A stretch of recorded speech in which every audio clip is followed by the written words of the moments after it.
ప్రశాంత్ రెడ్డి తింటున్న తిండి, కట్టుకుంటున్న గుడ్డ, వాళ్ళ బంధువులు సంపాదించిన 100 కోట్లు, ఆయన నియోజకవర్గంలో కట్టుకున్న బ్రిడ్జులు, రోడ్డులు, చెక్ డ్యాములు అన్నిటికి కూడా కేంద్రం నుంచి వచ్చిన నిధులే. ప్రశాంత్ రెడ్డి నీకంటే తెలివి ఎక్కువ ఇందూరు ప్రజలకున్నది. ఇందూరు ప్రజల నీకు జాంపండు ఎందుకు తెలియదు. జాంపండుని కస్టడాపిల్ అన్నోడిని నీ అసుంటోడిని ఒక మంత్రిగా ఉంచటము అదో సిగ్గుచేటు. నువ్వు చేస్తున్న దౌర్జన్యము, నువ్వు చేస్తున్న గంజాయి దందా, నువ్వు మీ అక్కనో చెల్లెనో ఏమైతుందో కవిత, మీరు చేసిన దౌర్జన్యాలు ఇవన్నీ చూసే ఇందూరు ప్రజలు మీ అక్కని ఎడ కూర్చోబెట్టాలని అక్కడ కూర్చోబెట్టిర్రు. నీకు అంతగానం మీ అక్క మీద భరోసా ఉంటే మళ్ళీ నిలవడమనే చెప్తున్నాం కదా, మళ్ళీ నిలవడమే చెప్తున్నాం. ఈసారి 3వ స్థానానికి పోతుంది కవిత. ఈయననేమో ఆమెను పొగుడుతున్నాడు, ఆమెనేమో కాంగ్రెస్ అభ్యర్థిని పొగుడుతున్నది. ప్రశాంత్ రెడ్డి ముఖం మాడిపోతున్నది. అలా బాపు బిడ్డే అని ఈయన పొగుడుతున్నాడు, ఆమెనేమో అవతల క్యాండిడేట్ని పొగుడుతున్నది. ఈ ప్రశాంత్ రెడ్డి తల ఎడ పెట్టుకోవాలని నాకు అర్థమవుతలేదు. మీ అందరి సమయం అయిపోయిందయా, నువ్వు కూడా ఓడిపోయే సమయం వచ్చింది. బాల్కొండ ప్రజలు కూడా నువ్వు చేస్తున్న దౌర్జన్యాలు, నువ్వు చేస్తున్న అవినీతి, నువ్వు చేస్తున్న గంజాయి దందా, మొన్న నేను మాట్లాడుకుంటా పసుపు బూడను మళ్ళా 14-15 వేలు వలుకుతున్నది. ఎక్స్పోర్ట్ ప్రమోషన్ గురించి, పసుపు గురించి మోడీ గ్రీస్ లో మాట్లాడిండు. ఎట్లా పెంచుతున్నామో క్లస్టర్స్ గా. ఆయన పక్క నియోజకవర్గం సర్పంచ్ ఒక పేరు తీసుకోను, వాళ్ళ ఎఫ్పిఓ పెట్టుకుని 3 కోట్ల రూపాయల ప్రాసెసింగ్ యూనిట్ క్లస్టర్స్ కింద తెచ్చుకున్నాడు.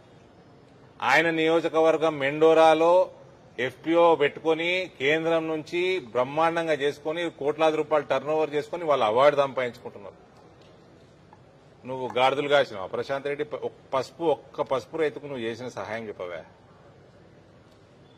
నువ్వు చేసిన సిగ్గుతోటి నువ్వు ఏ బాయి చూసుకొని అలా దుంకి సావాలే తప్ప. నీ నియోజకవర్గంలో పసుపు అత్యధికంగా వండుతుంది. నువ్వు పసుపు రైతుకి ₹1 సహాయం చేసినావా? వాళ్ళకి ధరలు తక్కువ ఉన్నప్పుడు ఎంఐఎస్ పథకం కింద ప్రపోజల్ పెట్టవయా, పైసలు ఇప్పిస్తామంటే పెట్టినవా? మీ అక్క 0 టార్పాలిన్లు ఇచ్చింది. 0. మీ కవిత గారు 0 టార్పాలిన్ ఇచ్చారు. మేము 20,000 ఇచ్చినాము. మీ కవిత గారు మొత్తం 5 సంవత్సరాలు ఎంపీ ఉంటే 10, 12, 14 బాయిలర్లు, పాలిషర్లు ఇచ్చింది. మేము 100, 400, 500 ఇచ్చినాము ఇప్పటిదాకా. ఇంకా ఇస్తాము. మేము పసుపు రేట్లు పెరిగేటట్టు కింద మీద పడ్డాము. ఇంపోర్ట్లు తగ్గించినాము, ఎక్స్పోర్ట్లు పెంచినాము. రెగ్యులర్ గా ఇంపోర్ట్ ఎక్స్పోర్ట్ మీట్లు పెట్టినాము. స్పైసెస్ బోర్డుని యాక్టివేట్ చేసినాం. ఈడ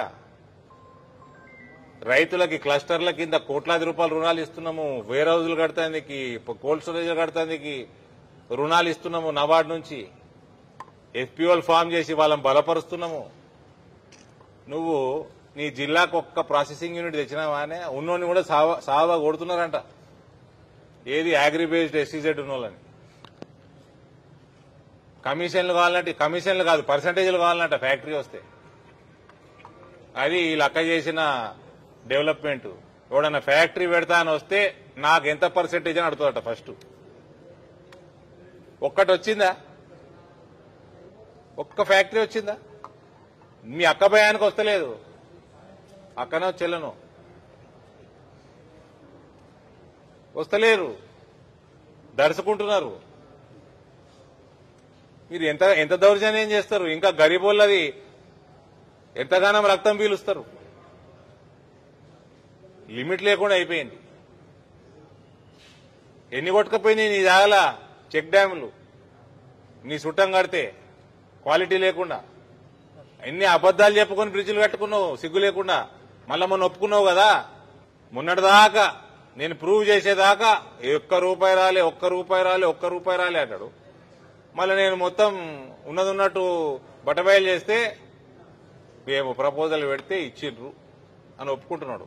కొద్దిగా నోటికి అన్నం తింటున్నావా, ఏం తింటున్నావా ఆలోచన చేసుకోవాలా ప్రశాంత్ రెడ్డి నువ్వు.